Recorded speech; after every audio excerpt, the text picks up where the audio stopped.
He is an American, prepared to accept his responsibility to protect and defend his nation and those he loves. That is the soldier's mission, a mission which has never changed.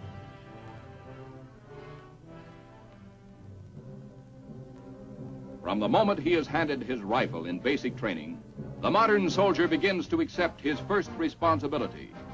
He must learn, and learn well. The survival of the nation today ultimately rests upon each soldier's ability to handle his complex weapons with expert skill and accuracy.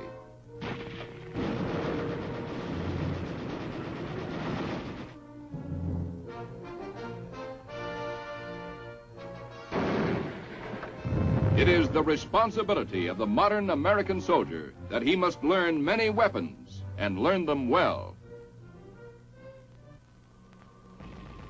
For the Army, there is also a responsibility to teach the soldier every trick in the manual that he may need to survive in combat, to supply him with the best equipment and the finest training program in the world, so that he may have the best chance of accomplishing his mission and coming out alive.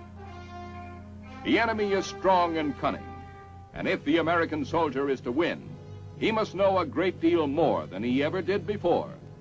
By accepting this responsibility to learn, the soldier is giving warning to his enemies that he is preparing himself to be smarter, stronger, quicker, and more accurate than they. He is learning to be part of a team where every man's life depends on how well his buddy has learned his job, a job that must be second to none.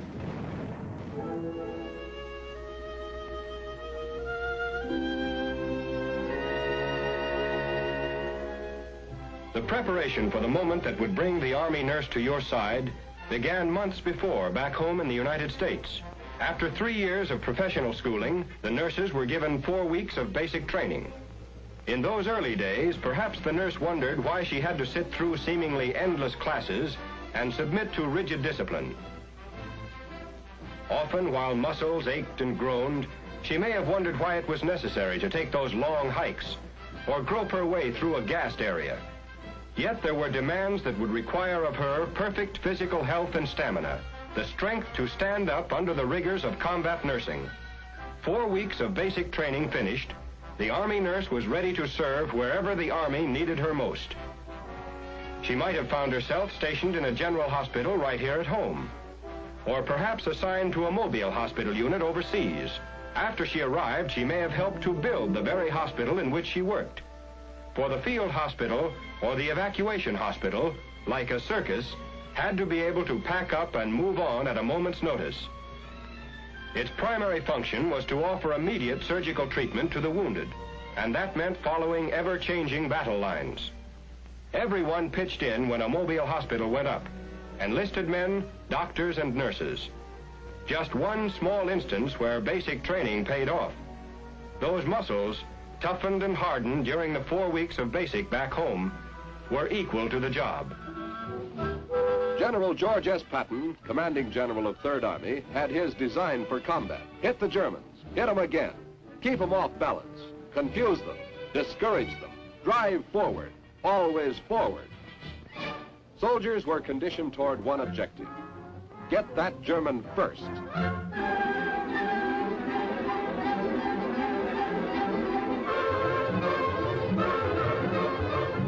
Surprise, skill, power. The triad for victory against a strong, well-trained enemy. That morning at the railroad depot, I didn't know which side was up, but misery sure loves company.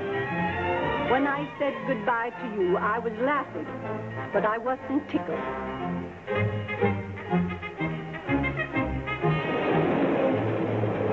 And the first thing I heard when I stopped at some place in the middle of no place,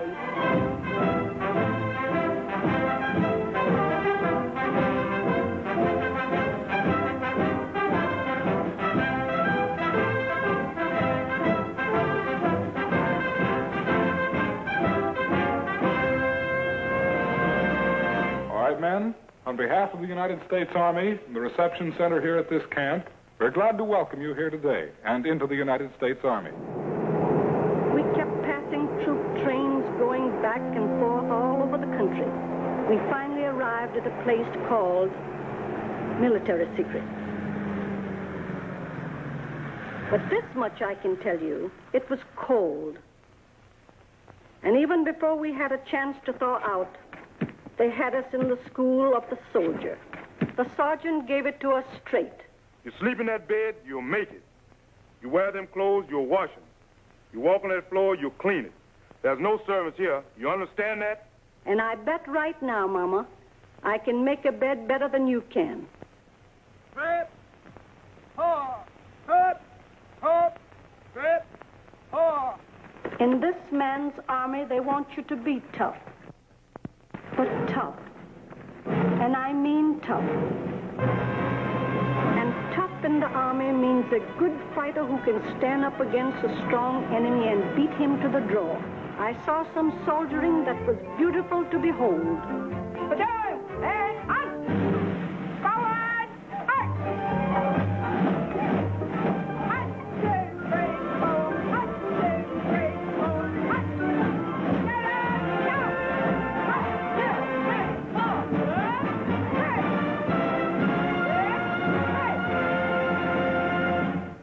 And you'd better tell Uncle Everett to quit joking about the WAACS. Because these girls have forgotten more about jeeps and trucks than he'll ever know. So we called our Minutemen, the National Guards of the 48 states, and placed them into federal service. And most important, Congress passed the Selective Service Act. For the first time in our history, we began mobilizing an army while still at peace. The first number is serial number 158.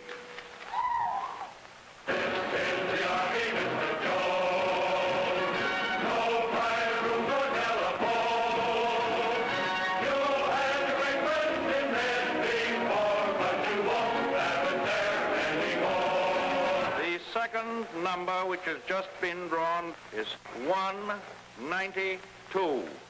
This is the Army, Mr.